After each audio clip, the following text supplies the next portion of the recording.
టాలీవుడ్ అగ్ర నిర్మాతల్లో దిల్ రాజు ఒకరు. డిస్ట్రిబ్యూటర్గా మొదలైన ఆయన ప్రయాణం ఇప్పుడు సక్సెస్ఫుల్ నిర్మాతగా మారింది. ఈ సంక్రాంతికి కూడా బరిలోకి దిగుతున్నారు. మహేష్ బాబు, త్రివిక్రమ్, శ్రీనివాస్ కాంబోలో వస్తున్న గుంటూరు కారం, నైజాం హక్కులను దిల్ రాజు కొనుగోలు చేసిన సంగతి తెలిసిందే. అయితే ఇటీవల టాలీవుడ్ ఇండస్ట్రీలో పెద్ద చర్చకు దారితీశాయి ఈ సంక్రాంతి విడుదల కాబోతున్న సినిమాలు.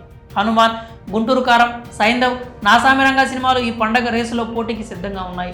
రవితేజ నటించిన ఈగల్ మూవీ సంక్రాంతి బరిలోకి రావాల్సి ఉన్న కొన్ని కారణాల వల్ల తప్పుకుంది. అయితే దీనికి కారణం దిల్ రాజు అని తెలిసింది.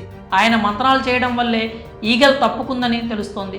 అదే సమయంలో నైజాంలో సింగిల్ స్క్రీన్లన్నీ దిల్ రాజు లాక్ చేశారు. దీంతో హనుమాన్కు థియేటర్లు దక్కట్లేదు.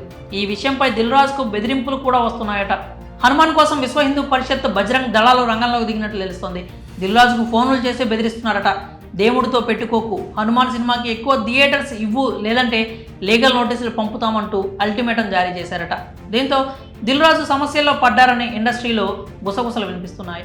ఇక హనుమాన్ విషయానికి వస్తే యంగ్ డైరెక్టర్ ప్రశాంత్ వర్మ, తేజ సజ్జ కాంబోలో రాబోతున్న మూడో మూవీ హనుమాన్. పాన్ ఇండియా మూవీగా తెరకెక్కిన ఈ మూవీ కూడా పలుమార్లు వాయిదా పడుతూ సంక్రాంతికి రిలీజ్ డేట్ ఫిక్స్ చేసుకుంది.